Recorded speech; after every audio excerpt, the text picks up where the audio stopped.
Something shifts when you start thinking for yourself. Not the performative kind of independence where you announce your new beliefs on social media. The real kind. The kind that happens quietly, internally, where you begin questioning everything you once accepted without examination. Where you stop nodding along to ideas that never made sense, but everyone else seemed to believe. Where you start building your own value system from the ground up rather than borrowing one prepackaged from culture, religion, family, or whatever authority figure seemed convincing at the time. And that's when you notice it. The discomfort. Not yours, theirs. The people around you start acting differently. They don't come out and say, "Your evolution threatens me." They're not that self-aware. Instead, it comes disguised as jokes that land with a bit too much edge, as concern that sounds reasonable but feels like control, as advice you didn't ask for, as that particular silence when you mention something deeper than surface-level conversation usually allows, as subtle dismissal, as the slow fade of people who were always there until suddenly they're not. You probably thought you were doing something wrong. Maybe you're being too intense, too serious, too much. Perhaps you need to lighten up, be more like you used to be. Stop asking uncomfortable questions. Stop pursuing uncomfortable truths. Stop growing in ways that make gatherings awkward. And if you're being honest, part of you wants to stop, wants to shrink back down to a size that fits in the spaces you used to occupy, wants to make yourself smaller so others can remain comfortable. But something else has been activated, something you can't quite articulate, but absolutely feel. A knowing that going backward isn't actually possible once you've seen certain truths, once you've tasted genuine autonomy, once you've experienced what it feels like to think your own thoughts rather than repeat others. The door you walked through doesn't open from the other side. You can't unknow what you know. You can't unsee what you've seen. You can only move forward into increasingly unfamiliar territory, or you can stagnate in the doorway, trapped between two worlds, belonging to neither. This audiobook is about that forward movement, about what happens when you commit fully to building a mind so powerful, so independent, so unshakably grounded in self-generated truth, that it makes others uncomfortable simply by existing. Not because you're trying to intimidate anyone, not because you're performing superiority, but because genuine mental sovereignty is rare enough that its presence exposes, by contrast, how most people live in psychological captivity they've mistaken for freedom. Friedrich Nietzsche understood this dynamic with brutal clarity. He wasn't interested in making people comfortable, wasn't trying to create followers or build a system that would make life easier. He was interested in something far more demanding, the transformation of human consciousness from its current state of herd mentality, slave morality, and desperate need for external validation into something entirely different. Something he called the Übermensch, the overman, the human who has overcome everything that keeps ordinary humans small, obedient, and dependent. This transformation terrifies people, not consciously. Most people aren't aware enough of their own psychology to recognize why someone's mental evolution disturbs them. But the disturbance is real, because when you stop seeking approval, you implicitly question why others still need it. When you stop following rules just because they're rules, you implicitly challenge why others obey without examination. When you create your own values instead of accepting inherited ones, you implicitly demonstrate that the values others are living by are choices, not necessities. And nobody wants to confront that their entire life might be based on unexamined choices someone else made for them. So they push back, subtly usually, through the mechanisms of social pressure that keep everyone in line without anyone having to explicitly enforce conformity, through mockery disguised as humor, through concern disguised as care, through exclusion disguised as natural drift, through all the invisible ways that collective mediocrity protects itself from individual excellence, because that's what genuine mental strength is. It's excellence in a domain most people have completely abandoned, the domain of independent thought, self-generated meaning, and authentic existence. This audiobook will not comfort you, will not provide easy answers or step-by-step instructions for building mental strength while keeping everyone happy with you, because that's not possible. The path Nietzsche mapped out, the path toward genuine psychological sovereignty, requires losses, requires sacrifices, requires accepting that the stronger you become internally, the more isolated you may feel externally, requires understanding that disturbing others isn't a side effect of your growth. It's proof that your growth is real. We'll explore why chaos and suffering aren't obstacles to mental strength, but its primary forge. Why the death of God, properly understood, is the most liberating and terrifying realization you can have. Why becoming the Übermensch requires destroying parts of yourself you thought were essential.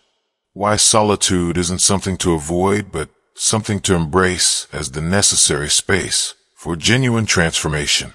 Why collective mediocrity is more dangerous than any obvious tyranny. And why, ultimately, building a mind that frightens others is the most necessary and most neglected work anyone can undertake. But before we go further, you need to understand what you're signing up for. This isn't self-help. This isn't positive thinking. This isn't about manifesting your desires or finding your best self.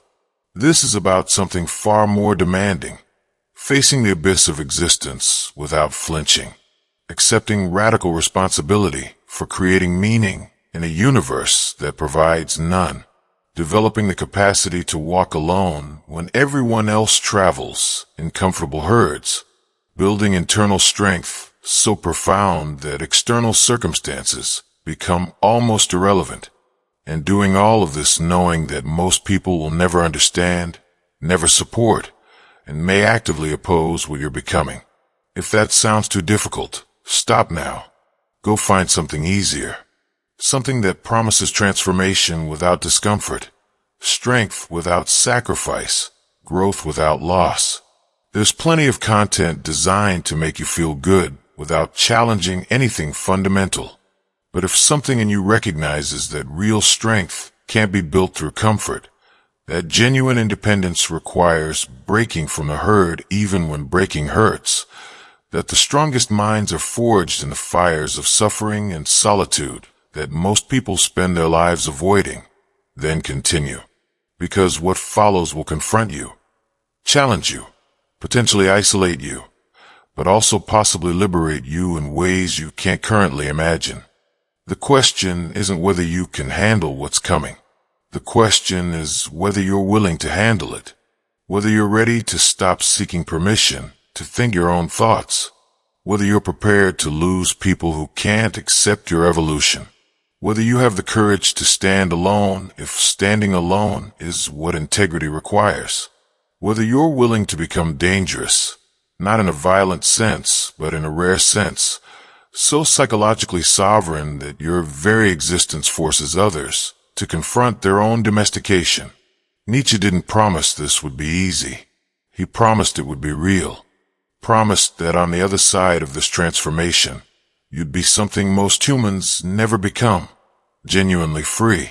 Not free from external constraints necessarily, but free from the internal prisons most people live in without realizing they're imprisoned. Free from the need for approval. Free from borrowed values. Free from herd morality. Free from the desperate search for meaning in external sources. Free because you've become the source. So here's the threshold. Cross it knowing there's no comfortable return. What you build from here forward will frighten people, will make you misunderstood, will cost you connections you thought were permanent, but it will also make you unbreakable, ungovernable, psychologically sovereign in ways that change everything about how you move through the world. The choice, as always, is yours, but choose consciously. because everything that follows demands your full commitment. Half measures produce nothing but confusion. Either you're ready to build a mind so strong it frightens others, or you're not. There's no middle ground. Let's begin. Everyone wants strength, but nobody wants the process that produces it. They want the end result without the brutal middle where everything they thought they were gets dismantled and reconstructed. They want to skip the part where comfort dies, where certainty evaporates, where the stable ground they've been standing on reveals itself as illusion. They want strength gifted, downloaded, absorbed through content consumption or purchased through programs. But that's not how it works. That's never how it's worked. Nietzsche saw this clearly, saw how people constructed elaborate fantasies about strength being found in peace, in stability, in maintaining equilibrium.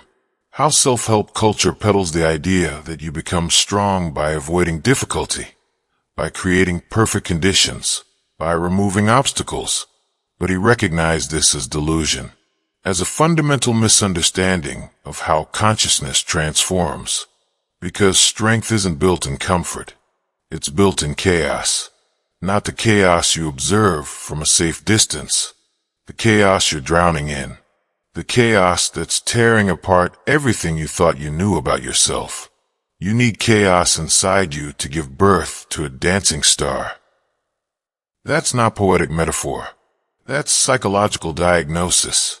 It means the parts of you that are currently stable, comfortable, certain, these parts aren't capable of transformation. They're too solid, too formed, too committed to remaining exactly what they already are.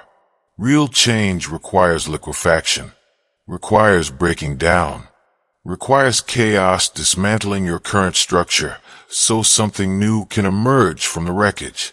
Think about when you've actually grown. Not incremental improvement, real transformation. When you became fundamentally different than you were before. Was it during the good times? During periods of stability and satisfaction? Or was it during the breakdowns? During the losses?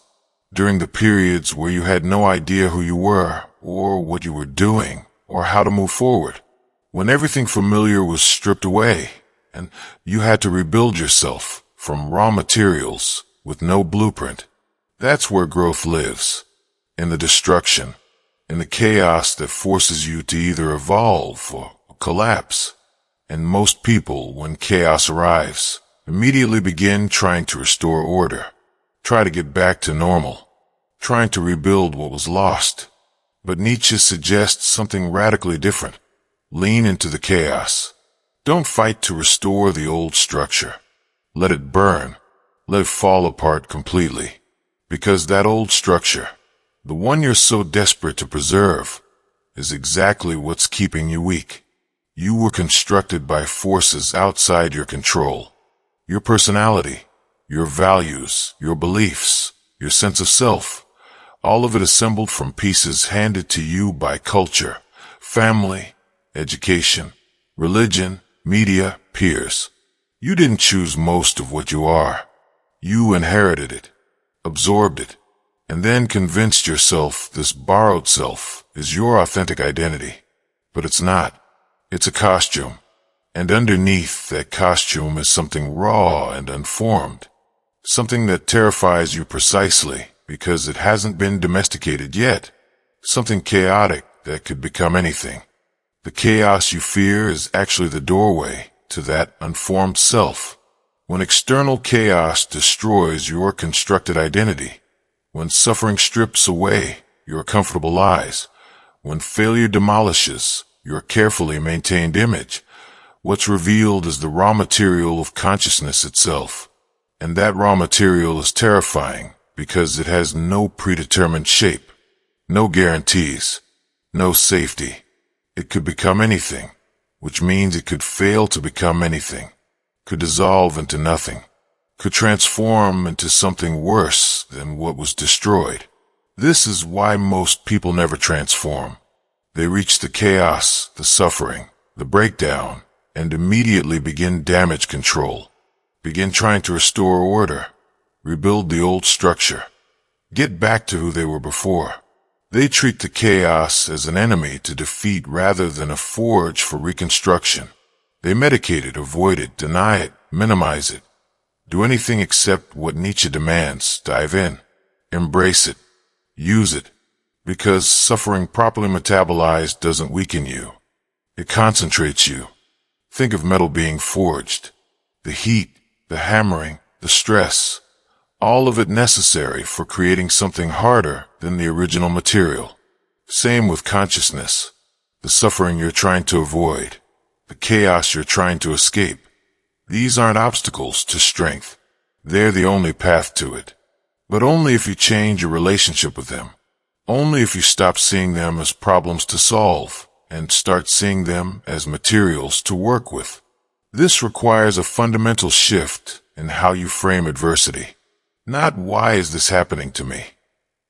That question keeps you victim, keeps you passive, keeps you waiting for conditions to improve so you can finally start building strength. But conditions won't improve. Life doesn't get easier. It gets harder, more complex, more demanding. And if you're waiting for the right circumstances to develop mental strength, you'll wait forever. Because the right circumstances are these circumstances. The chaos you're in right now. The suffering you're currently experiencing. The breakdown happening as you read this. Nietzsche's invitation is brutal but clarifying. Stop waiting for life to be easier. Start becoming stronger. Stop asking life to give you less. Start demanding more from yourself. Stop trying to fix the chaos. Start using the chaos as the exact training ground you need for becoming someone who can't be broken by chaos. This means when you're suffering, you don't immediately reach for comfort. You ask, what is this teaching me? When you're failing, you don't immediately look for rescue. You ask, what capacity am I building right now? When everything's falling apart, you don't immediately try to hold it together. You ask, what version of me emerges from complete dissolution? These questions change everything, because they transform you from passive recipient of chaos to active participant in your own forging. You're not being destroyed by circumstances. You're being refined. And that shift in perception, that reframe from victim to blacksmith, is the first step toward building a mind that can't be broken. Because a mind that sees chaos as forged doesn't fear breakdown, doesn't fear suffering, doesn't fear loss. It understands these as necessary elements of transformation. But here's what nobody tells you. This process never ends. You don't go through chaos once and emerge permanently strong. Life continues throwing chaos at you, continues breaking you down, continues demanding transformation. The difference is that after going through the forge consciously, after choosing to use chaos rather than being destroyed by it, you stop fearing the next breakdown. Start recognizing it for what it is, the invitation to another level of strength. The weak pray for easier circumstances. The strong use current circumstances to become stronger. The wise recognize that circumstances are irrelevant. What matters is what you build from them. And what you build from chaos. If you have the courage to lean into it rather than away from it, is a mind so resilient, so anti-fragile, so fundamentally unbreakable that chaos becomes just another tool in your psychological arsenal. But accepting chaos as forge is just the beginning. Because once you start building genuine strength, once you stop fleeing from suffering and start using it, you encounter something even more destabilizing. The realization that nobody's coming to save you, that there's no higher authority managing everything, that you're alone in a universe that provides no predetermined meaning. This is what Nietzsche called the death of God, and it's the most liberating and terrifying realization you'll ever have. We'll explore exactly why in the next chapter. Chapter 2. The death of God sets you free or destroys you. God is dead. God remains dead, and we have killed him. When Nietzsche wrote those words, he wasn't celebrating. He was issuing a warning that most people still don't understand.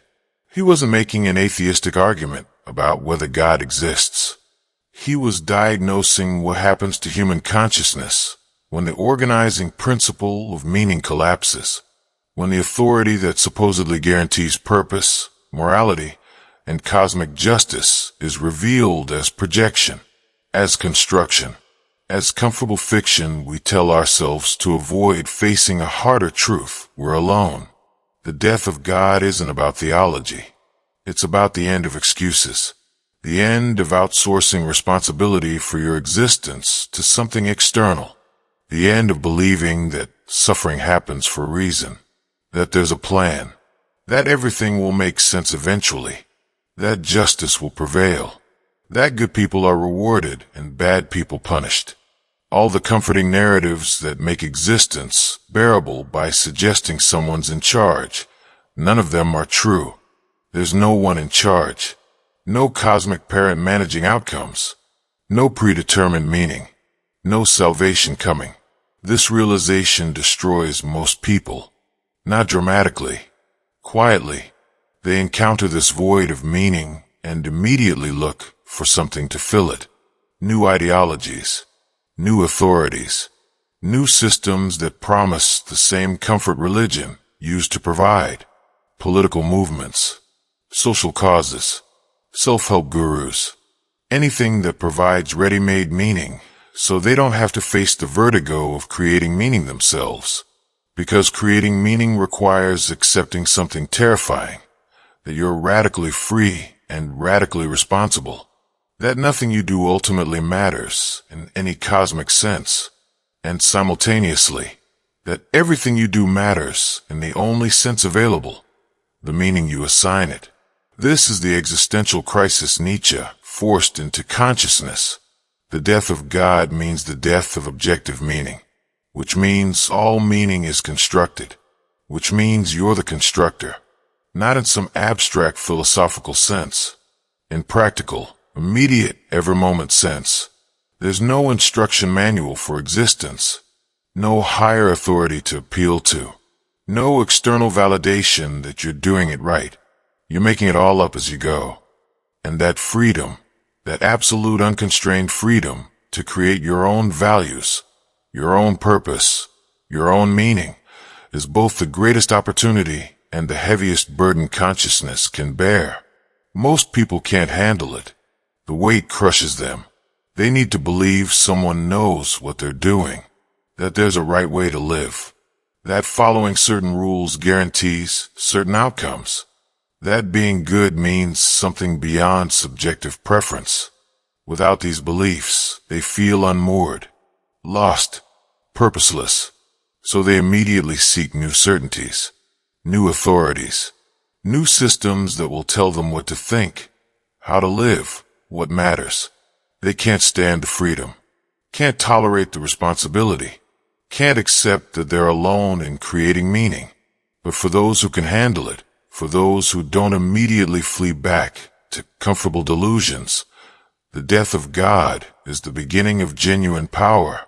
Because when you accept that you're alone, that no one's coming to save you, that there's no cosmic plan giving your life meaning, something shifts.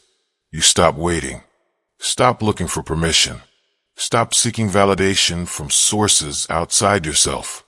You recognize that if meaning exists, you have to create it. If purpose exists, you have to define it. If your life matters, you have to make it matter through your choices, your actions, your commitment to values you consciously select. This is radical autonomy. Not autonomy in the sense of doing whatever you want.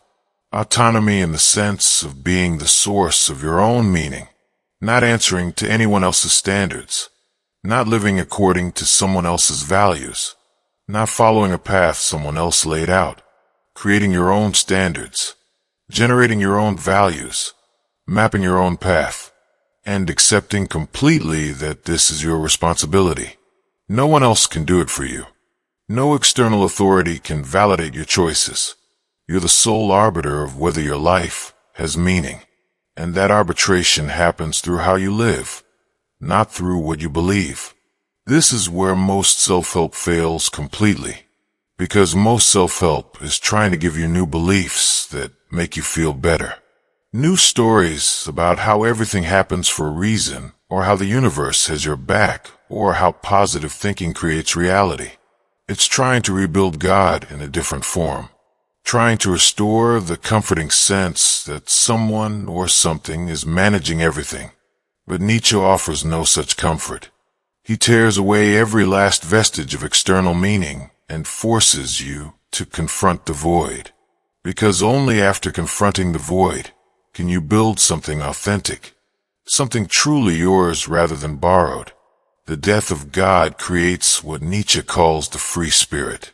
Not someone who does whatever they want. Someone who's free from the need for external validation, free from inherited values, free from the desperate search for cosmic meaning, free to create their own meaning even knowing that meaning is constructed rather than discovered. This freedom is terrible, in both senses of the word. Terrible as in difficult, burdensome, overwhelming, and terrible as in awesome, powerful, transformative.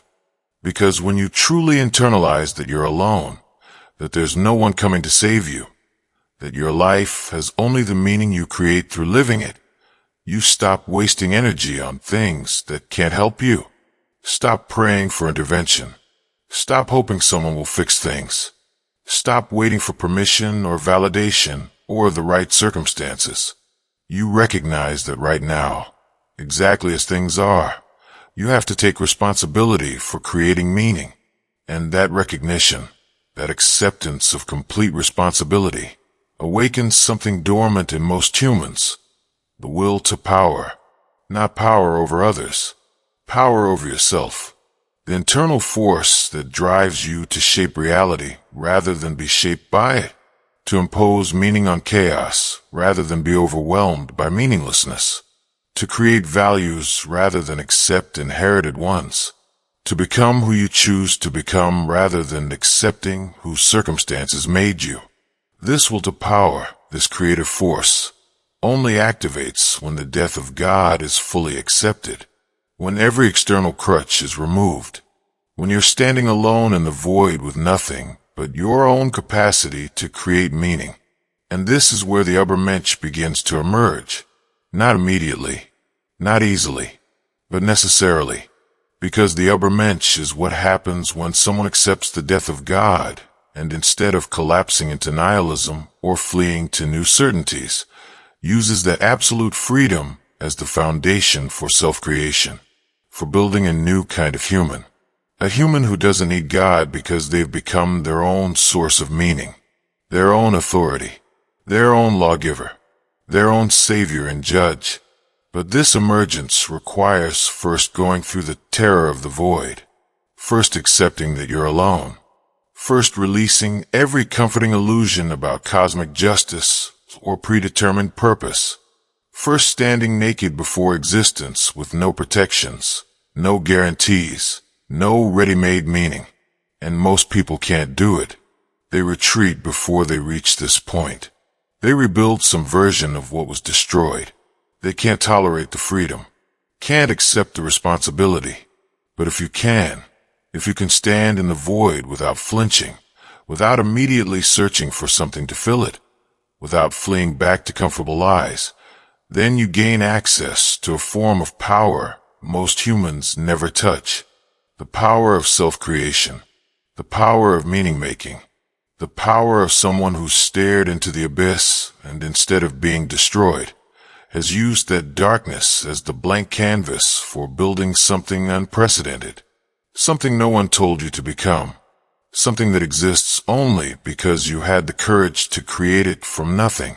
That's what the death of God makes possible. Not easier, not comfortable, but possible. The question is whether you have the strength to use the freedom, or whether you'll flee back to the safety of inherited meaning, externally validated purpose, comfortable delusions that someone knows what they're doing, and you can trust their guidance. The choice is binary. Either you accept complete responsibility for creating your own meaning, or you hand that responsibility to someone else and live their meaning instead of yours. There's no middle ground, and that's exactly as it should be, because the Übermensch, which we'll explore next, can only emerge from someone who's chosen complete responsibility, who's accepted the death of God not as tragedy but as liberation, who's used that liberation to build something no collective authority could ever approve, a self-created human operating from self-generated values in pursuit of self-defined meaning. Let's meet this figure now. Chapter 3. Become the Übermensch or remain the herd. The Übermensch isn't a superhero, isn't someone with powers beyond normal humans. The Übermensch is what happens when someone completes the journey we've been mapping, accepts chaos as forge, internalizes the death of God, and uses that radical freedom to rebuild themselves according to self-generated values. It's the evolution Nietzsche saw as necessary but rare, as possible but terrifying, as the answer to what humans become after God dies. Most become smaller, dependent on new authorities, desperate for new certainties. But a few, very few, become something unprecedented. They become their own authority, their own law, their own meaning maker. This is the Übermensch, literally over man or beyond man. A human who has gone beyond the limitations that define ordinary humanity, beyond the need for approval, beyond obedience to external moral systems, beyond the desperate search for cosmic meaning, beyond the herd mentality that keeps most people small, safe, and indistinguishable from each other. The Übermensch has overcome all of this, not by rejecting it angrily or rebelling adolescently, but by transcending it, by recognizing these limitations as choices, not necessities, and then choosing differently. But choosing differently comes with immediate costs, because the herd doesn't tolerate deviation, doesn't allow individuals to step outside collective norms without response. The response isn't always obvious, isn't always aggressive. Sometimes it's subtle, a sense of discomfort when you're around, fewer invitations, gradual distancing, conversations that don't go as deep anymore. The herd has mechanisms for handling those who stray: social pressure, shame, exclusion, ridicule, all designed to pull you back in or push you out. And the Übermensch must be prepared for both, because becoming the Übermensch requires killing parts of yourself that still seek herd approval, parts that need others to validate your choices, parts that measure your worth by how well you fit in. These parts will resist, will beg you to conform, will generate anxiety when you step outside social norms, will make you feel guilty for thinking differently, will convince you that your independence is actually arrogance, your authenticity is actually selfishness, your strength is actually coldness. All of this is the herd instinct trying to preserve itself, trying to prevent your evolution, because your evolution threatens its stability. The herd doesn't want you to become the Übermensch, wants you to stay manageable, predictable, controllable through shame and social pressure, wants you to need its approval so it can maintain power over you through granting or withholding that approval. The Übermensch breaks this dynamic completely, doesn't need approval, doesn't seek validation, doesn't measure success by how well they fit in. They've created their own measures, their own standards, their own values, and they live according to these self-generated principles regardless of whether anyone else understands or approves. This is freedom, real freedom, not freedom to do whatever you want. Freedom from the need for others to approve of what you're doing, not freedom from consequences. Freedom from a fear of consequences dictating your choices, not freedom from judgment. Freedom from caring about judgment from people whose values you don't share. This freedom is what the Übermensch possesses, and what makes them simultaneously powerful and disturbing to those still trapped in herd mentality. But building this freedom requires a specific process. Requires first identifying which of your current values are actually yours and which are inherited. Requires examining every belief you hold and asking, did I choose this through genuine reflection? Or did I absorb it unconsciously from culture, family, media, peer pressure? Most of what you believe, you didn't choose. You accepted. And the Übermensch cannot be built on accepted values, only on chosen ones. So the first task is radical inventory, questioning everything, rejecting anything that doesn't survive examination, and then consciously reconstructing your value system from components you've actively selected. This reconstruction is lonely, because you're building something no one else can understand. Building according to principles you generated rather than inherited. Living in ways that make sense to you, but might appear strange or wrong to others. And you can't explain it to them. Can't make them understand. Because they're operating from entirely different foundations, different assumptions, different values. You're speaking different languages, and translation is impossible. This is where most people fail. Not in the intellectual work of identifying their values, in the emotional work of accepting the loneliness that comes with living according to those values. They get part way through the process. Start building something authentic. Start living differently. And then the isolation hits. The misunderstanding. The judgment. The loss of connection with people they used to be close to. And they retreat. They go back. They reabsorb the herd values they temporarily questioned, not because they believe in those values, but because the cost of rejecting them feels too high. But the Übermensch understands something crucial. The loneliness is proof that the transformation is working, proof that you're actually becoming something different rather than just performing difference while remaining fundamentally the same. Real evolution creates real distance. If you're growing genuinely and no one's uncomfortable with your growth, you're not growing. You're just rearranging surface features while leaving your core unchanged. But when your growth disturbs people, when it makes them uncomfortable, when it creates distance even from people you care about, that's confirmation. That's evidence that you're actually transcending rather than just talking about transcending. The Übermensch doesn't avoid this discomfort, embraces it, understands it as necessary, because the comfort of fitting in and the power of transcendence are incompatible. You could have one or the other, not both. And most people choose comfort, choose fitting in, choose being understood and accepted even if it means staying small. But the Übermensch chooses power, chooses growth, chooses becoming something unprecedented even if it means becoming something misunderstood.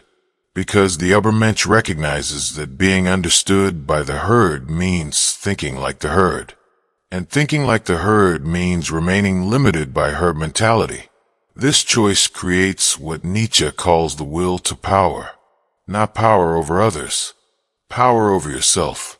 The capacity to shape your own consciousness according to principles you've chosen, to create meaning in a meaningless universe, to generate values in a valueless existence, to become something intentional in a world of accident. This will to power is what drives the Übermensch, what makes them capable of enduring the loneliness, the misunderstanding, the judgment, because they're not trying to fit in. They're trying to evolve. And evolution, real evolution, separates you from what you were, sometimes permanently. But this separation isn't loss. It's liberation. Liberation from needing others to validate your choices, from measuring your worth by their standards, from feeling guilty for thinking differently, from apologizing for growing. The Übermensch doesn't apologize for evolution, doesn't feel bad for outgrowing people, doesn't pretend to be smaller to make others comfortable. They understand that their growth is their responsibility, and others' discomfort with that growth is theirs. These are separate issues. You don't owe anyone stagnation. Don't owe anyone smallness. Don't owe anyone the comfort of your staying exactly who you were when they met you. This might sound cold, but it's not cold. It's clear. Clear about responsibility. Clear about boundaries. Clear about the fact that your life is yours to shape and no one else's to control. And this clarity, this refusal to feel guilty for growing, this willingness to become something unprecedented, even at the cost of connection with those who can't or won't join you in that becoming. This is what distinguishes the Übermensch from the herd. Not superiority, not arrogance. Clarity, commitment, courage to walk alone if walking alone is what integrity requires. But walking alone isn't the same as being alone. And that distinction matters enormously. Because the journey toward becoming Übermensch involves solitude, not isolation. Involves internal space for transformation, not abandonment of all connection. And understanding this distinction is crucial for surviving the journey, which is exactly what we'll explore next. The necessary solitude of the strong, how it differs from loneliness, why it's required, and how to use it as the space where genuine transformation becomes possible. Chapter 4. Solitude is where the strong are forged. There's a particular kind of aloneness that comes with mental evolution, not the loneliness of having no one around, the solitude of being around people who can't meet you where you are, of being in conversations that don't touch depth you now require, of being in relationships that made sense when you were different but feel constraining now, of being physically present but psychologically elsewhere because the world you're living in internally has diverged from the world most people inhabit. Nietzsche understood this. Understood that the path toward genuine strength necessarily passes through solitude, not chosen isolation necessarily, but inevitable distance that emerges when you start thinking for yourself, when you stop accepting ready-made truths, when you create your own values rather than borrowing society's. This distance isn't something you do to others. It's something that happens naturally when you evolve past a level where easy connection is possible with those operating from herd mentality. And this is where most people turn back, not because the intellectual work is too hard, because the emotional cost feels too high, because humans are social creatures, need connection, need belonging, need to feel understood. And when your growth threatens these needs, when it creates distance from the people and communities you've belonged to, every instinct screams, stop, go back, shrink yourself back down to a size that fits, make yourself understandable again, choose connection over evolution. But here's what nobody tells you. That connection you're protecting by staying small isn't real connection. It's connection to a performance, to the version of yourself you present to be acceptable, to the mask you wear to fit in. Real connection can only happen between authentic selves. But most people never reveal their authentic self because doing so risks rejection. So they connect mask to mask, performance to performance, and call it intimacy. Call it friendship. Call it belonging. But it's not. It's mutual performance, mutual pretending, mutual agreement to stay at surfaces and never go deep enough to risk real exposure. The solitude that comes with genuine growth is actually the death of false connection, the loss of relationships that were never based on who you actually are, the ending of associations that required you to maintain a performance. And yes, this hurts. Yes, it feels like loss, but it's not loss. It's revelation. These connections couldn't survive your authenticity, which means they weren't connections to you. They were connections to your mask. And losing connections to your mask is the price of becoming real. But becoming real requires space, requires distance from the constant input of others' opinions, expectations, judgments, requires time alone with your actual thoughts instead of thoughts you've absorbed from environment, requires silence instead of noise, stillness instead of constant activity. Solitude instead of perpetual socialization. Because genuine transformation can't happen in crowds. Can't happen while you're constantly managing others' perceptions. Can't happen when you're never alone with the uncomfortable truth of who you actually are versus who you've been performing. This is why Nietzsche saw solitude not as something to avoid, but as something necessary, as the space where real work happens, where you can hear your own thoughts instead of echoes of others' thoughts, where you can feel your own feelings instead of feelings you've been told you should have, where you can discover your own values instead of accepting prepackaged ones. Solitude is the laboratory, and you're the experiment, and the work you're doing requires freedom from external interference. But solitude is uncomfortable, especially at first, especially when you're used to constant connection, constant input, constant distraction from yourself. When you first enter real solitude, you encounter everything you've been avoiding, every uncomfortable emotion you've been suppressing, every difficult question you've been dodging, every aspect of yourself you've been denying. All of it surfaces when you're alone, when there's no distraction, no performance to maintain, no one to blame or appeal to or hide behind. Just you and everything you've been avoiding about being you. Most people can't handle this. They last a few hours, maybe a day, in real solitude before they're reaching for their phone, for television, for any distraction that will prevent them from facing themselves. Because facing yourself is harder than facing anything external. Facing yourself means confronting all the lies you've been telling yourself, all the ways you've been betraying your values, all the potential you've been wasting, all the fear that's been controlling you, all the weakness you've been hiding. It's brutal, unforgiving, impossible to escape. And that's exactly why it's necessary. Because you can't transform what you won't face. Can't change patterns you won't acknowledge. Can't build strength on foundations you won't examine. Solitude forces examination, forces confrontation with reality instead of narratives about reality. And reality is usually far more uncomfortable than the stories you tell yourself. But it's also more useful. Because once you've faced reality, once you've acknowledged what's actually true rather than maintaining comfortable delusions, you can work with what is instead of what you wish were true. And working with reality is the only way to change it.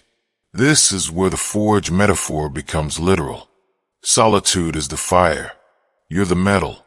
And the work you do alone, the confrontations with yourself, the examinations of your values and motivations and patterns, this is the hammering that shapes you into something harder than you were.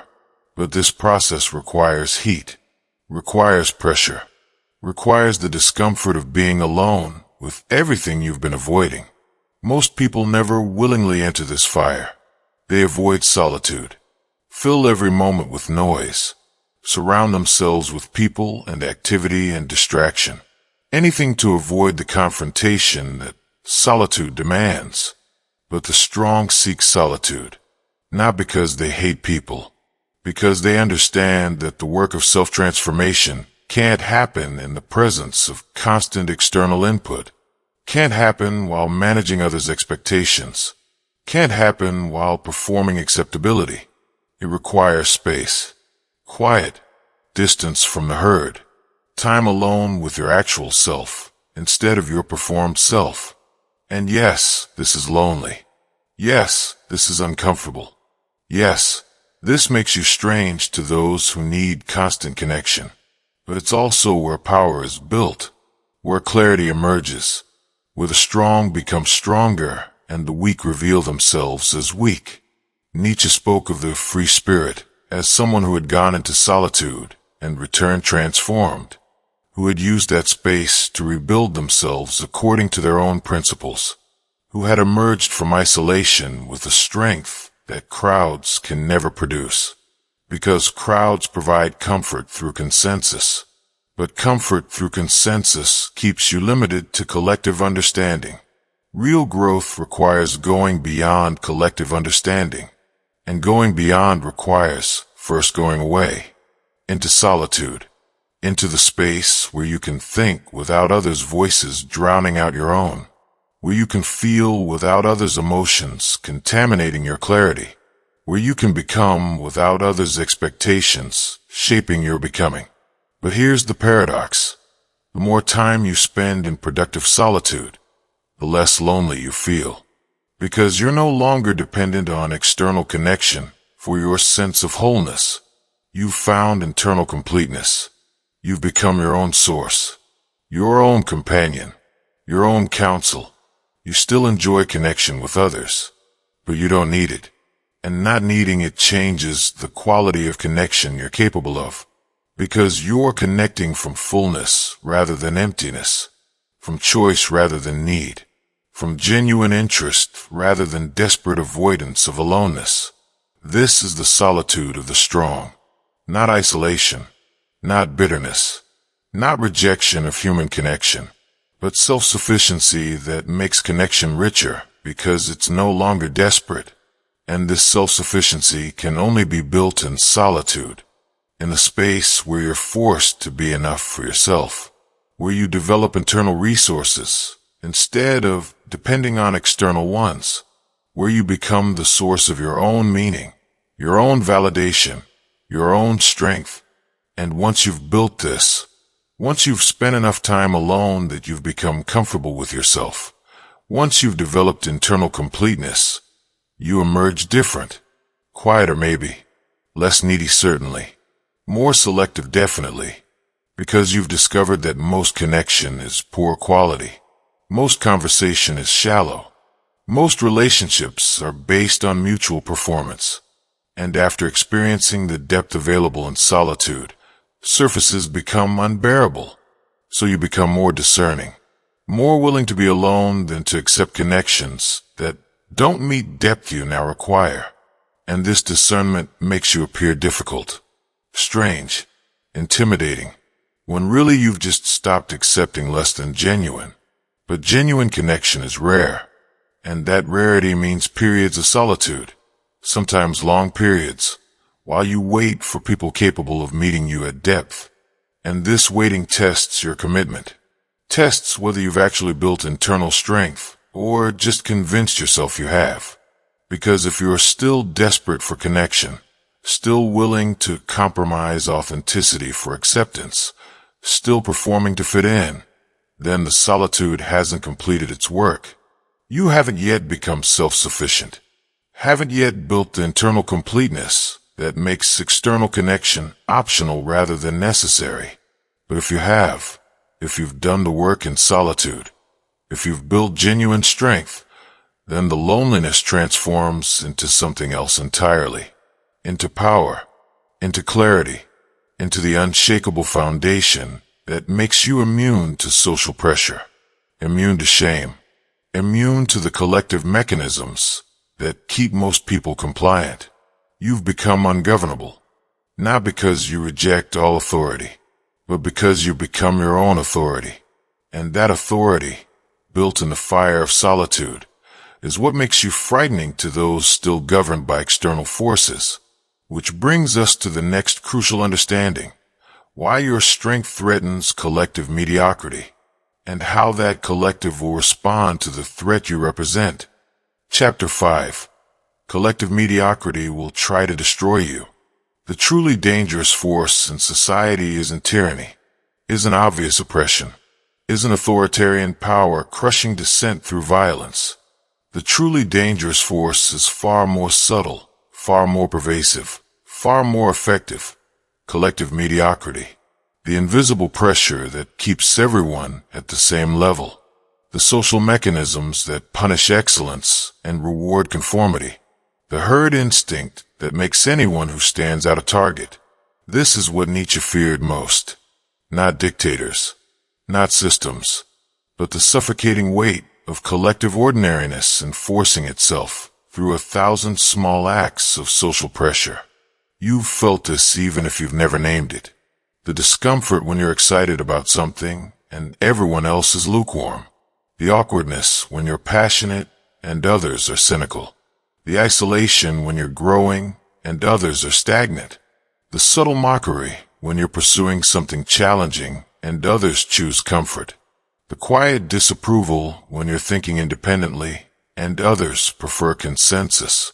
All of this is collective mediocrity protecting itself, maintaining its boundaries, punishing deviation. Because here's what mediocrity understands intuitively. Excellence is threatening, not to any individual necessarily, to the collective fiction that mediocrity is acceptable, that ordinary is enough, that comfort is a valid life strategy. Excellence exposes this fiction, makes it impossible to pretend that staying small is wisdom, that avoiding challenge is maturity, that conforming is strength. When someone in the group starts genuinely excelling, starts thinking independently, starts building something real, they become walking evidence that the rest could be doing more, could be trying harder, could be living differently. And that evidence is unbearable. So the collective responds, not with honest confrontation. That would require acknowledging the threat. Instead, it responds with mechanisms so subtle most people never recognize them. Mockery disguised as humor, concern disguised as care, advice disguised as help, questions disguised as curiosity. All of it designed to make you doubt yourself, to make you question whether you're being too much, too intense, too serious, too different. The goal is simple. Bring you back down to the collective level. Make you stop standing out. Make you comfortable being mediocre again. And this works on most people, because humans are deeply social, need approval, need belonging, need to feel like they're part of something. And when the collective starts withdrawing approval, starts making belonging conditional on conformity, starts making you feel like your difference is problematic, most people fold. They stop trying, stop thinking, stop growing. They accept mediocrity not because they want it, but because the price of rejecting it feels too high. Because staying excellent means staying lonely. Staying independent means staying misunderstood. Staying strong means staying separate. And for most people, separation is worse than stagnation. This is what Nietzsche called slave morality. Not morality of literal slaves. Morality of those who've accepted psychological slavery, who've let the collective define what's good and what's bad. And crucially, slave morality inverts values to protect the weak, calls strength arrogance, calls independence selfishness, calls excellence showing off, calls authenticity being difficult. It reframes everything that threatens collective mediocrity as a vice rather than a virtue. And through this reframing, it makes mediocrity appear virtuous, makes conformity look like wisdom, makes staying small seem like humility. But it's not wisdom. It's not humility. It's resentment. Deep resentment toward those who haven't accepted the limitations that the collective has accepted. Those who haven't given up on becoming more. Those who haven't settled for comfortable ordinariness. The mediocre resent the excellent not because the excellent are doing anything to them, but because the excellent's existence is a constant reminder of everything the mediocre could have been but chose not to become. And that reminder is intolerable, so they try to destroy it.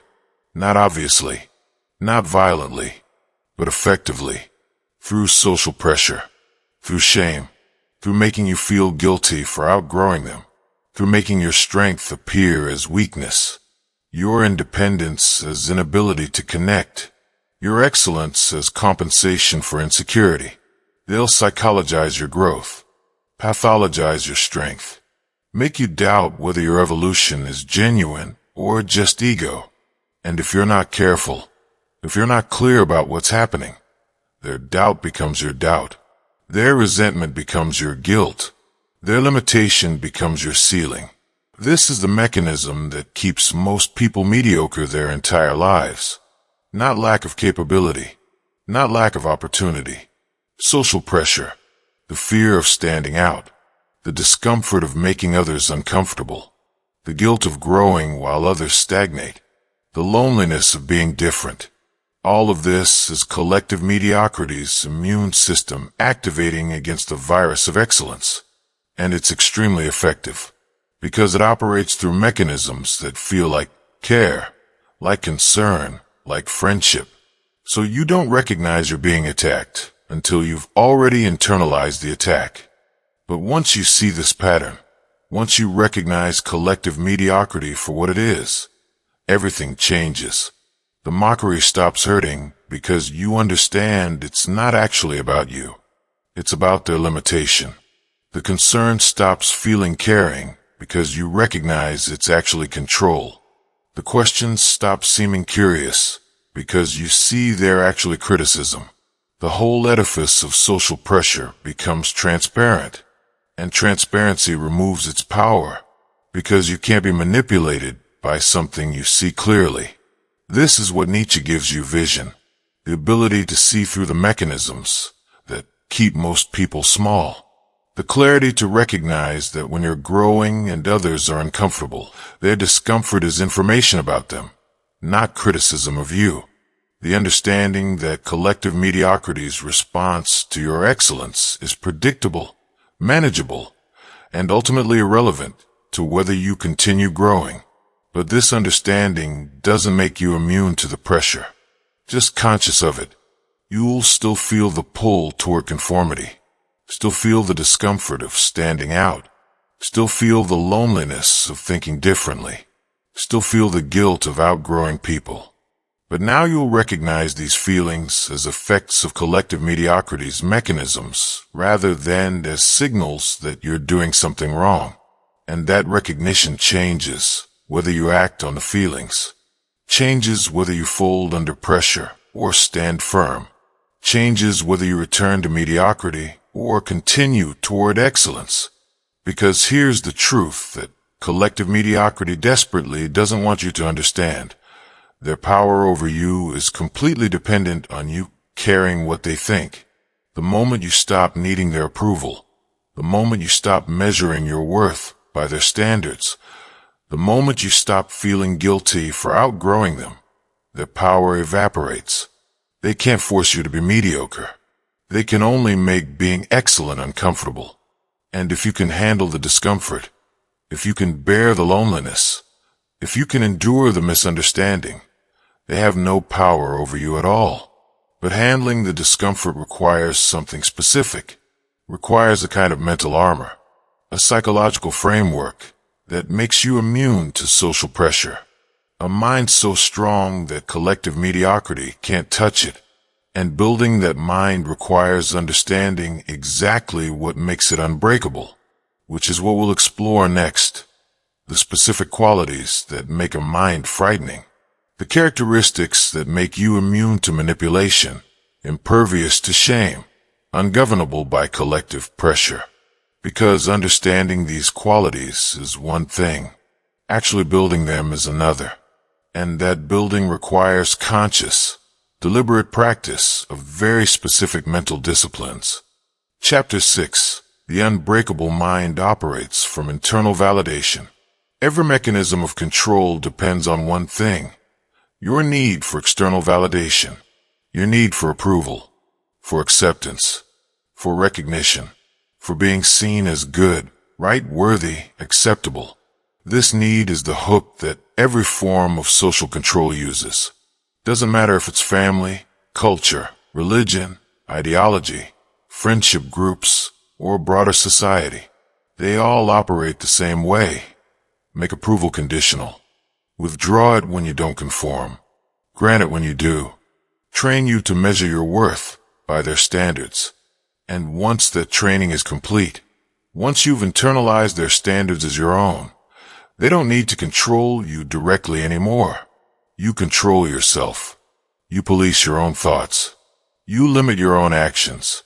You shrink yourself preemptively to avoid disappointing them. You've become your own prison guard. This is the ultimate efficiency of social control, making you believe that their approval matters, that their standards are legitimate, that their judgment of you determines your worth. And once you believe this, once you've accepted that external validation is what makes you valuable, you're trapped, completely controlled, without anyone having to explicitly control you. Because now you're desperate to maintain that validation, desperate to avoid losing approval, desperate to fit in, be accepted, be seen as good. And that desperation makes you manageable, predictable, controllable. The unbreakable mind has severed this connection entirely. Doesn't mean it doesn't care about anyone. Doesn't mean it has no relationships. Doesn't mean it operates in complete isolation. It means its sense of worth isn't determined by others' opinions. Its values aren't borrowed from external sources. Its standards aren't set by collective consensus. It has internalized everything, built its own validation system, become its own authority. And this internal authority is what makes it immune to external pressure. Think about what this means practically. When someone criticizes you and you don't need their approval, their criticism has no power. It's just information, data about their perspective, possibly useful if they have insight you lack, but not threatening, not diminishing, not something you need to defend against or fix. When someone withdraws approval and you're not dependent on that approval for your sense of worth, their withdrawal doesn't control you, doesn't make you adjust your behavior, doesn't make you smaller. You continue operating according to your own standards, whether they approve or not. This is psychological sovereignty, and it's terrifying to those who still operate from external validation, because they can't understand how you function without their approval, can't comprehend how you make decisions without checking what others think, can't fathom how you maintain self-worth without external confirmation. To them, you appear arrogant, cold, disconnected, uncaring, when really you've just built what they haven't, an internal validation system that makes external validation optional rather than necessary. But building this system requires specific work, requires first identifying every area where you are still seeking external validation. And this is harder than it sounds, because validation seeking has become so habitual, so automatic, so integrated into normal social behavior that you don't notice it anymore. You just do it. Share accomplishments, waiting for praise. Make decisions by polling others. Measure success by others' reactions. Adjust behavior based on whether people approve. All of this is validation seeking. All of it gives others power over you. And all of it must be identified and eliminated if you want to build genuine internal authority. The process starts with observation. Watch yourself in interactions. Notice when you're performing. Notice when you're sharing something, hoping for specific responses. Notice when you're adjusting your behavior based on someone's reaction. Notice when you're measuring your worth by whether someone approves. All of this is validation seeking. And every instance you notice is an opportunity to choose differently, to share without needing praise, to decide without needing consensus, to act without needing approval, to maintain self-worth without needing external confirmation. This choosing differently feels wrong at first, feels selfish, feels arrogant, feels like you're being a bad person by not caring what others think. But these feelings are just the old system resisting. The validation-seeking pattern that's been controlling you is producing discomfort to make you return to seeking validation. It's not wisdom. It's withdrawal. Like any addiction, breaking free from validation-seeking produces uncomfortable sensations designed to make you return to the addictive behavior. You have to recognize these sensations as withdrawal and push through them rather than listening to them as truth. As you practice operating from internal validation, as you repeatedly choose your own standards over others' approval, something shifts. The discomfort decreases. The doubt quiets. The guilt fades. And underneath all of that, you find something solid. Something that was always there but was buried under layers of validation-seeking behavior. Your actual self. your genuine values, your real standards, not borrowed, not performed, not adjusted to please others, yours. And this discovery is simultaneously liberating and isolating, because now you know who you are, but others can't, because they're still seeing your performance, still expecting you to seek their validation, still trying to control you through approval, and you're no longer playing that game. This is where the real separation happens, not geographical, psychological. You're operating from a completely different framework than most people. They're measuring worth by external metrics. You're using internal ones. They're seeking consensus. You're trusting your own judgment.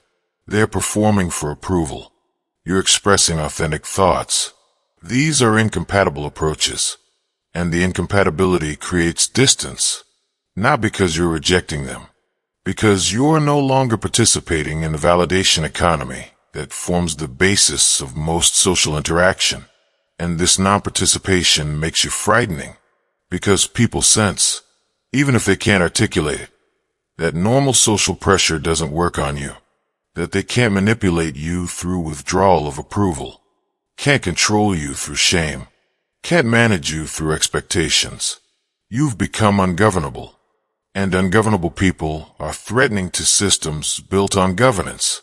They represent possibility that others prefer to deny, that you don't have to participate in the validation economy, don't have to seek approval, don't have to measure your worth by other standards. You can opt out entirely, and opting out means becoming immune to the primary mechanism of social control. But immunity doesn't mean indifference. Doesn't mean you don't care about anyone. Doesn't mean you have no relationships. It means your relationships are based on genuine connection rather than mutual validation. It means you care about people without needing them to validate you.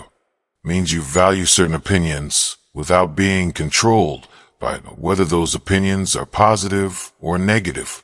The distinction is subtle but transformative. You've moved from dependence to independence. From needing approval to appreciating connection. From measuring worth externally to knowing worth internally. This internal knowing, this self-generated validation, this is what makes a mind unbreakable. Because if your worth isn't determined by others, others can't break you by withdrawing approval. If your standards aren't borrowed from collective consensus, the collective can't shame you by saying you're not meeting standards. If your values are self-generated, no one can manipulate you by attacking your values. You've become psychologically self-sufficient, and self-sufficiency is the ultimate defense against every form of manipulation, control, and social pressure. But self-sufficiency comes with a price, responsibility. You can't blame anyone else anymore. Can't say you did something because they expected it. Can't claim you're living according to their values. Can't make excuses based on others' opinions. Everything becomes your choice, your responsibility, your burden. And this burden is heavy, heavier than most people can bear, which is why most people never develop genuine internal validation, never become self-sufficient, never break free from the validation economy.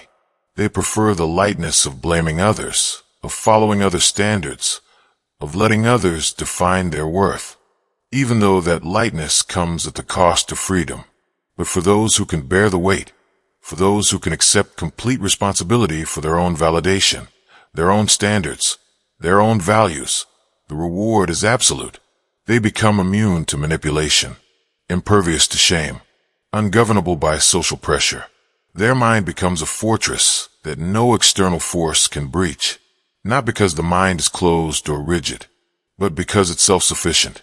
It doesn't need anything from outside that can be used as leverage. It validates itself.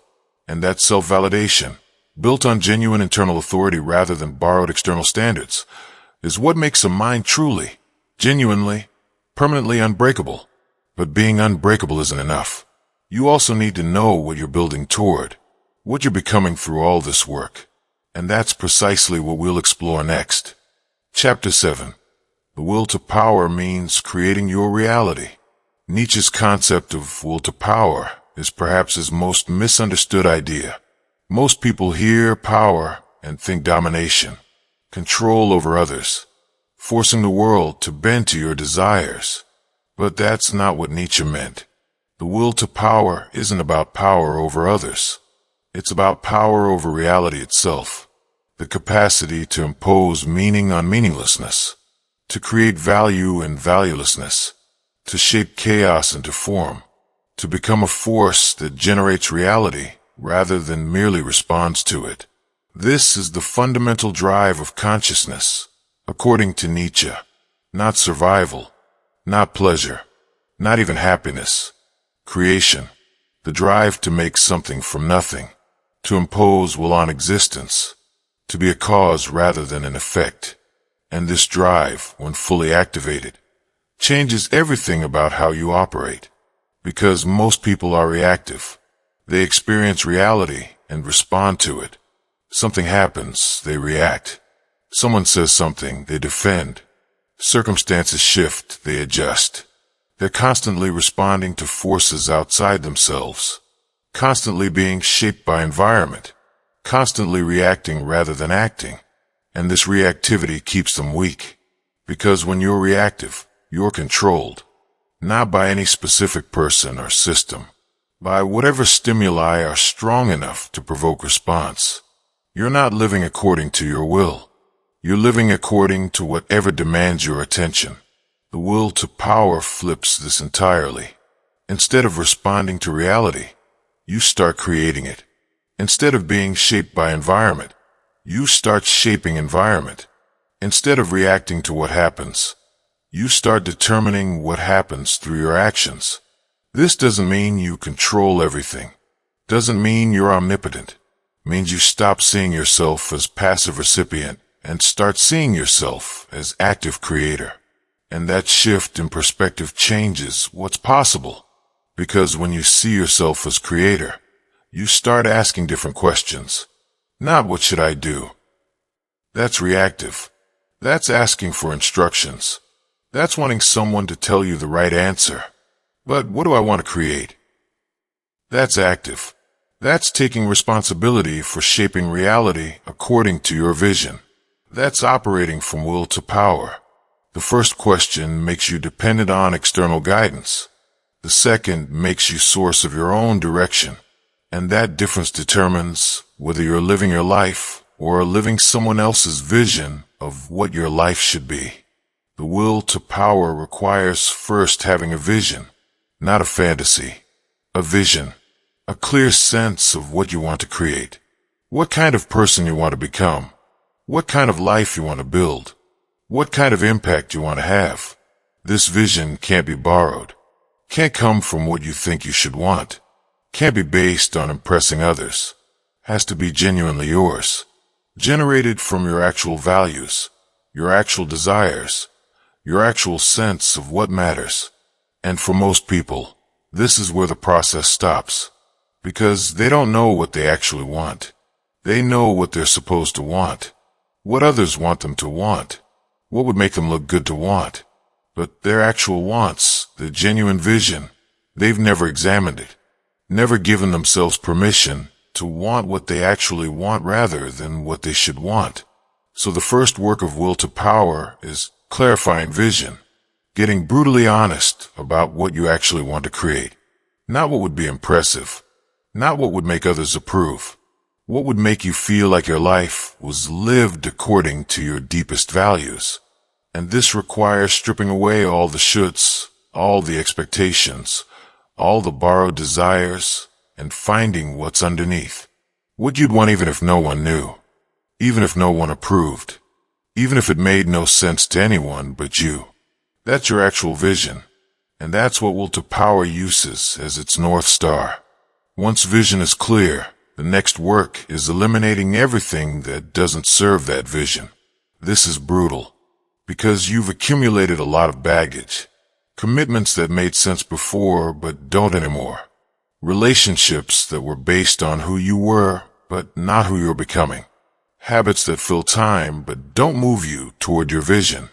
beliefs that keep you comfortable but keep you small. All of this has to go. Not meanly, not cruelly, but decisively. Because every ounce of energy you spend on things that don't serve your vision is energy not available for creating what actually matters. And will to power requires total energy allocation toward creation. No waste, no distraction, no maintaining things that should be released. This elimination creates space, empty space, uncomfortable space, space that used to be filled with activities and people and commitments that kept you busy. And most people can't tolerate empty space. They immediately fill it with new distractions, new commitments, new relationships that are just as misaligned as what they eliminated. But will to power requires keeping the space empty, requires sitting with the discomfort of emptiness rather than filling it reflexively. Because empty space is where creation happens, where you have room to build something new rather than just maintaining something old. Into this empty space, you start building, not all at once, through daily action aligned with vision, through choices that move you incrementally toward what you're trying to create, through habits that compound over time into outcomes that match your vision. This building is slow, unglamorous, undramatic. Most days you're not seeing results, just putting in work, just making choices, just maintaining discipline. And this is where most people quit, because they want immediate results, want to see progress, want confirmation that their vision is working. But will to power doesn't work like that. It works through accumulated action over extended time, through trusting the process when you can't see outcomes, through continuing to build when there's no evidence it's working. But it is working, invisibly, beneath the surface. Every aligned choice is creating momentum. Every disciplined action is building capacity. Every day you choose your vision over comfort is strengthening your will. And eventually, often suddenly from external perspective, the accumulation becomes visible. The outcomes start manifesting. The vision starts becoming reality. Not because anything magical happened, because you put in months or years of aligned action that finally crossed the threshold from invisible to visible, from potential to actual, from vision to reality. This is will to power in action. Not dominating others, creating your own reality through sustained application of will toward a self-generated vision. And this capacity, this ability to take nothing and make something, to take vision and make reality, this is what makes certain people so effective, so impactful, so impossible to stop, because they're not waiting for permission, not looking for the right circumstances, not hoping someone will make it easier. They're creating regardless, building regardless, manifesting their vision regardless of whether anyone supports or understands or approves.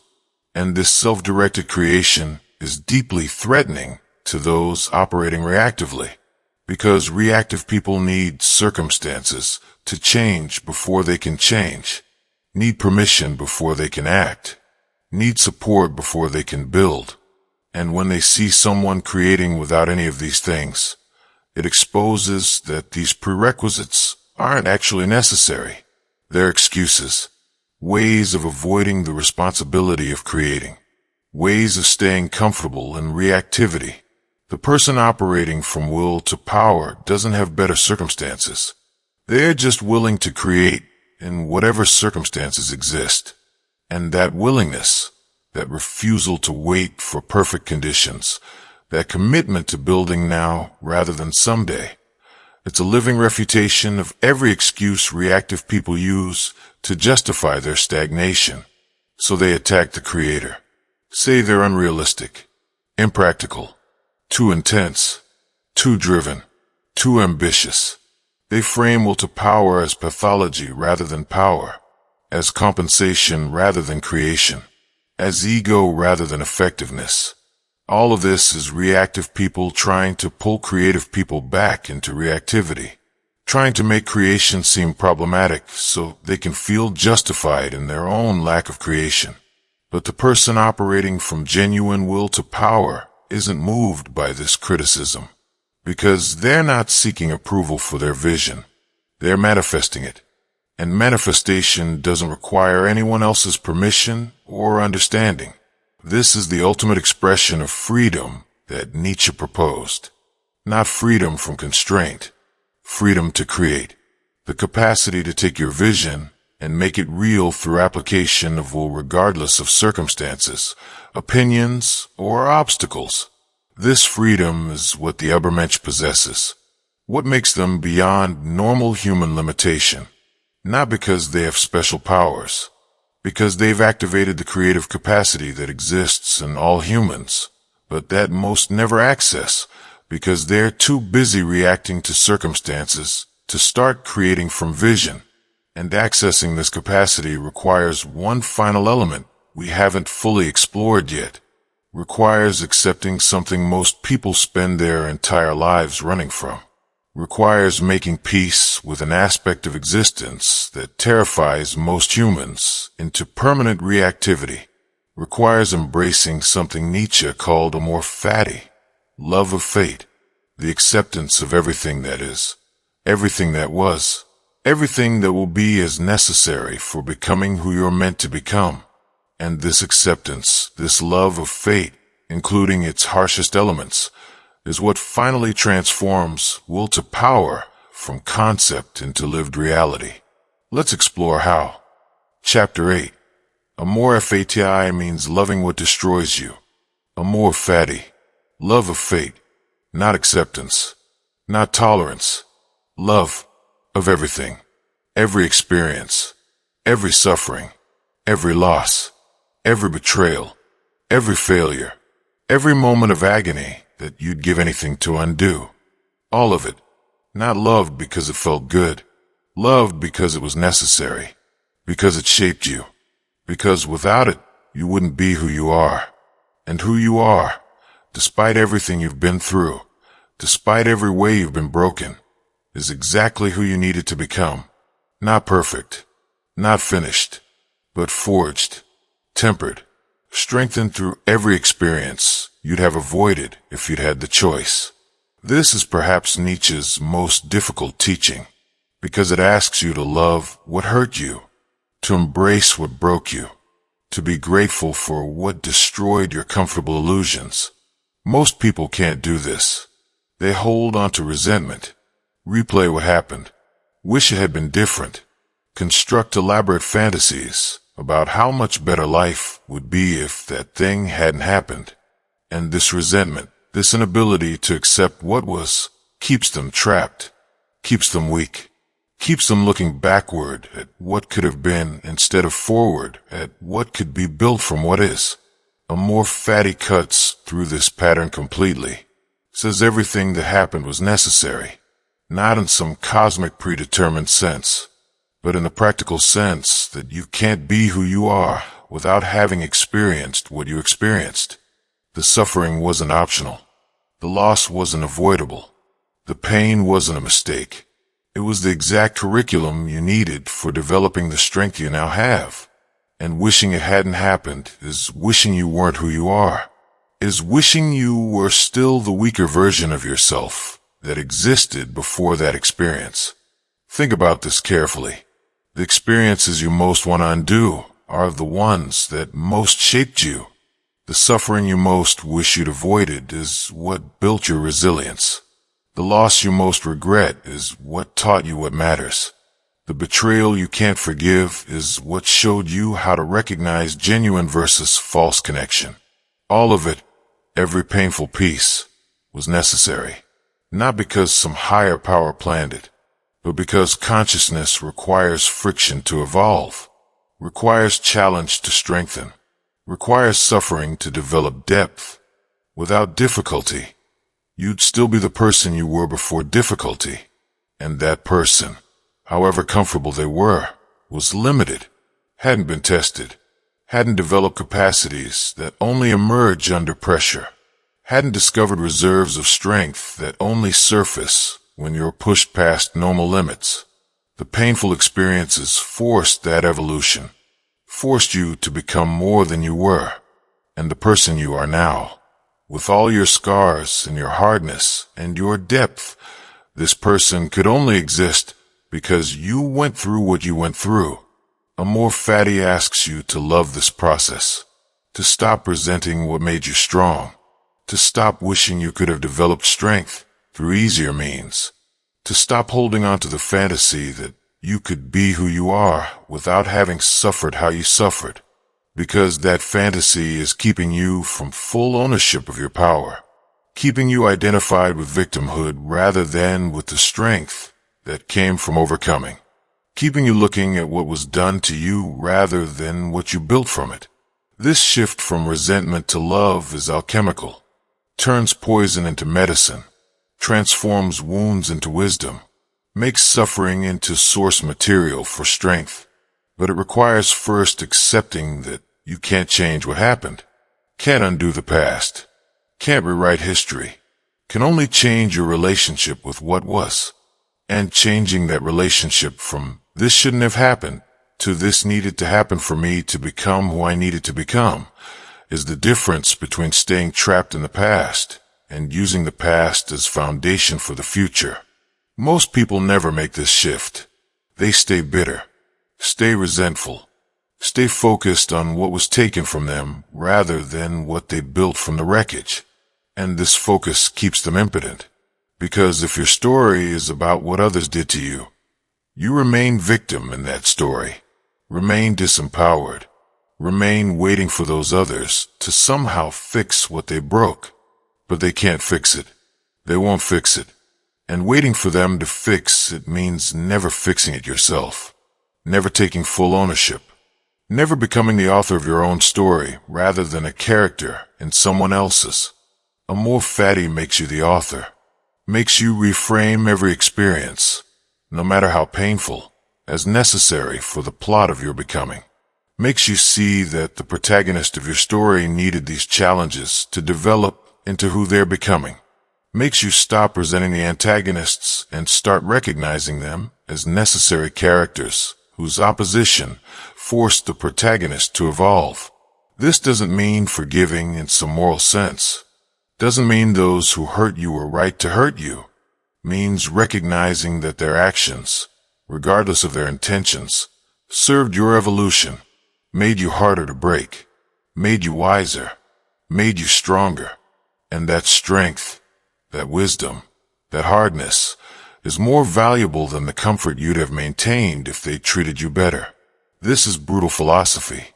Offers no comfort, no absolution, no suggestion that suffering is somehow good or that pain is actually pleasure in disguise. Pain is pain. Suffering is suffering. But what Amor Fati offers is the ability to metabolize that pain into power, to transmute that suffering into strength, to take the worst experiences and extract the most valuable lessons. Not because those experiences were good, because you became better through processing them correctly. And correctly means without resentment, without wishing it hadn't happened, without fantasizing about different outcomes, with complete acceptance that it happened exactly as it did, and that you are exactly who you needed to become through processing what happened. This acceptance doesn't come easily, requires repeatedly choosing to see experiences through this lens, repeatedly reframing pain as education, repeatedly catching yourself in resentment and shifting to Amor Fati. Over time, the reframing becomes automatic, becomes how you metabolize all experience, not just past experience, but present experience as you're going through it. This is the ultimate test of Amor Fati. Not loving past pain after you've recovered, loving present pain while you're in it, saying yes to the suffering while suffering, accepting the difficulty while it's destroying you, choosing to see it as necessary while having no idea what it's teaching you or who you'll become through it. This real-time acceptance, this Amor Fati in the moment rather than in retrospect, this is what transforms you from someone who eventually learns from experience to someone who learns from experience as it happens. And that difference makes you anti-fragile. Makes you someone who gets stronger through difficulty rather than someone who eventually recovers from difficulty. But a more fatty has one more layer that most people miss. It's not just about accepting what happened. It's about accepting what's happening. And what will happen? It's about recognizing that your future will contain suffering you can't predict, loss you can't prepare for, pain you can't avoid. And instead of fearing this or trying to control it or hoping you can somehow create a suffering-free life, a more fatty says, bring it on. Not because you're masochistic, because you know that whatever's coming will make you stronger if you process it correctly, will teach you something necessary if you're willing to learn, will force evolution if you don't resist the process. This is the ultimate freedom, not freedom from difficulty, freedom from fearing difficulty, not freedom from suffering, freedom from suffering about suffering, not freedom from loss, freedom from resisting loss. When you've cultivated genuine amor fati, when you've developed the capacity to love your fate, including its harshest elements, you become immune to one of the primary sources of human misery, the gap between what is and what you wish were. That gap closes, not because reality matches your preferences, because your preferences expand to embrace reality exactly as it is. And this embrace, this full acceptance of everything that was, is, and will be, this is what finally completes the transformation from ordinary human to Übermensch, from reactive victim to creative force, from someone controlled by circumstances to someone who uses circumstances as raw material for becoming. You stop fighting reality. Stop resenting what is.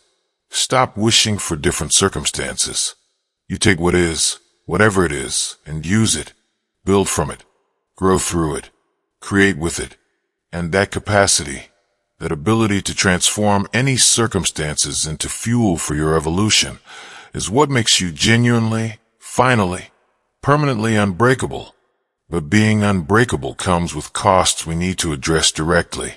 Because everything we've discussed, every element of building this kind of mind, requires sacrifice, requires accepting losses that most people aren't willing to accept, and understanding these costs, really understanding them before you're too far down this path to turn back. That's what we need to explore next. The price of power, the cost of sovereignty, the sacrifice required for building a mind so strong it frightens others, because there's a price. And you need to know exactly what you're paying before you decide whether it's worth it. Conclusion. The price of power is paid in loneliness. You've made it this far. That already separates you from most. Most people would have stopped at the first uncomfortable truth, would have closed this audiobook the moment it became clear that transformation requires sacrifice rather than addition. That becoming strong requires losing pieces of yourself you thought were essential. That building a mind that frightens others means accepting that others will be frightened. That genuine evolution isolates you from those operating at levels you've transcended. Most people prefer comfortable lies to uncomfortable truths. You've chosen differently, and that choice matters. Because everything we've explored in this audiobook points toward a singular understanding. Building genuine mental strength is lonely. Not lonely in the sense of having no relationships. Lonely in the sense of being fundamentally misunderstood by most people you encounter. Lonely in the sense of operating from frameworks that others can't relate to. Lonely in the sense of being psychologically self-sufficient in a world full of people who are desperately dependent on external validation. This loneliness isn't a side effect of the path.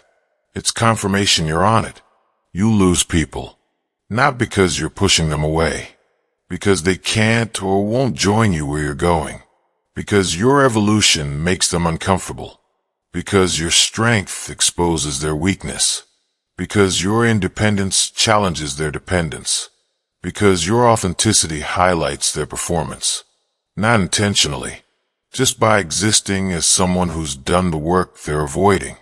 And rather than do that work themselves, most people will simply withdraw, will fade, will find reasons why you're the problem, why you've changed for the worse, why they can't be around you anymore. And you'll have to let them go. Not angrily, just clearly, recognizing that not everyone is meant to go where you're going. You'll also lose certainties, the comfortable beliefs that used to organize your world, the inherited values that used to give your life shape, the borrowed meanings that used to make existence feel purposeful without you having to generate purpose yourself. All of this dissolves when you start thinking independently, when you stop accepting ready-made truths, when you question everything rather than assuming most things. And the loss of certainty is vertiginous, makes you feel unmoored, makes you wish you could go back to believing easy things. But you can't unknow what you know, can't unsee what you've seen, can only move forward into increasingly uncertain territory, building new certainties through lived experience rather than borrowed belief. You'll lose the comfort of consensus, the ease of thinking like everyone else, the social lubrication of agreeing with collective opinions, the belonging that comes from fitting in. All of this becomes impossible when you start generating your own values, because your values, arrived at through genuine reflection rather than social absorption, won't match the collective's. And when you express these divergent values, when you think out loud in ways that don't align with consensus, you become difficult, strange, concerning. Others will try to correct you, will explain why you're wrong, will suggest you're being too extreme, will apply social pressure to bring you back towards center. And you'll have to stand firm, have to maintain your position even when every social mechanism is working to change it, have to value your integrity more than their approval. You'll lose opportunities, because many opportunities require submission, require you to perform in ways that fit expectations, require you to stay small enough to be manageable, require you to suppress your actual thoughts in favor of acceptable ones. And you won't be able to do this anymore. Not because you're rebellious, because you've become authentically yourself. And your authentic self doesn't fit in spaces designed for performances of acceptability. So doors that were open close, options that were available disappear, paths that seemed possible reveal themselves as requiring compromises you can no longer make. And you have to accept these losses. Have to recognize that any opportunity requiring you to betray yourself isn't actually an opportunity. It's a trap disguised as possibility. But here's what you gain in exchange for everything you lose: yourself. Your actual self. Not the performed version. Not the socially acceptable mask. Not the carefully curated public image. Your real self. With all its strange thoughts and uncomfortable truths and divergent values. The self that's been suppressed, hidden, denied, minimized for so long that you'd forgotten it existed. This self emerges when you stop performing, when you stop seeking approval, when you stop measuring your worth by external standards. And this self, your actual self, is more valuable than everything you lost to find it.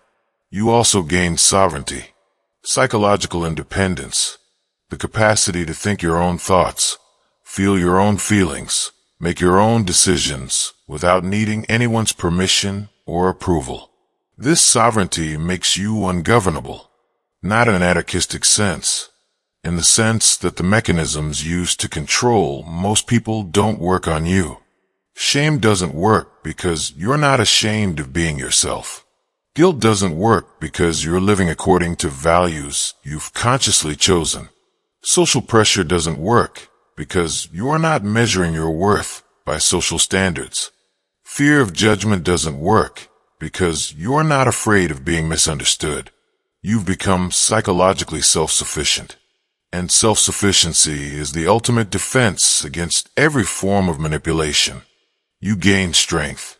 Real strength, not the performed kind, not the compensatory kind, the kind that comes from having been broken and rebuilt yourself, from having suffered and metabolized that suffering into wisdom, from having been alone and discovered you're complete without others' validation, from having been tested and not broken. This strength isn't something you display. It's something you embody, something others sense without you having to announce it, something that makes you simultaneously attractive to those seeking genuine connection and threatening to those comfortable with superficiality.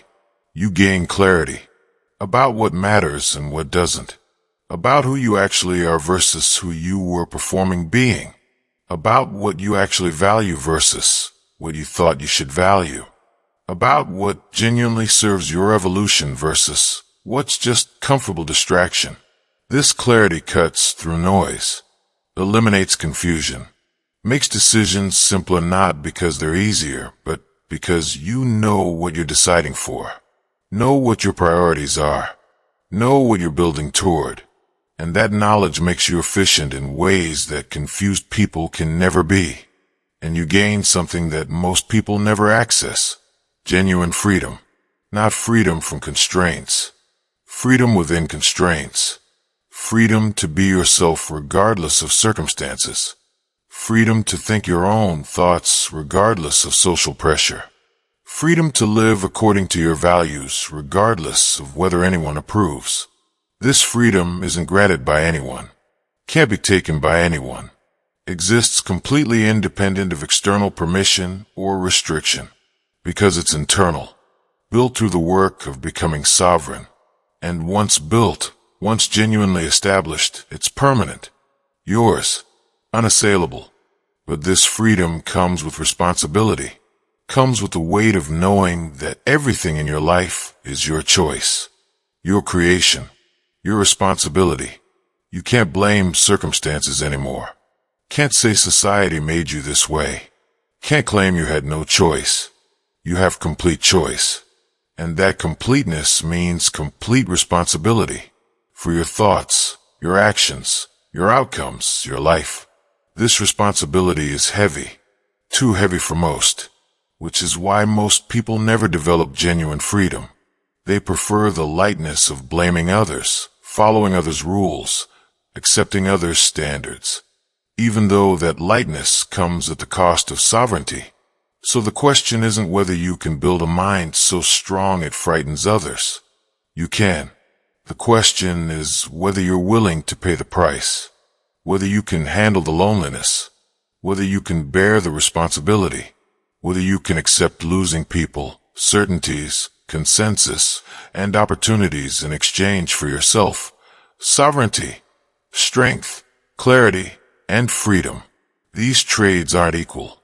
You lose concrete things, gain abstract things, lose external validation, gain internal authority, lose comfortable belonging, gain uncomfortable authenticity.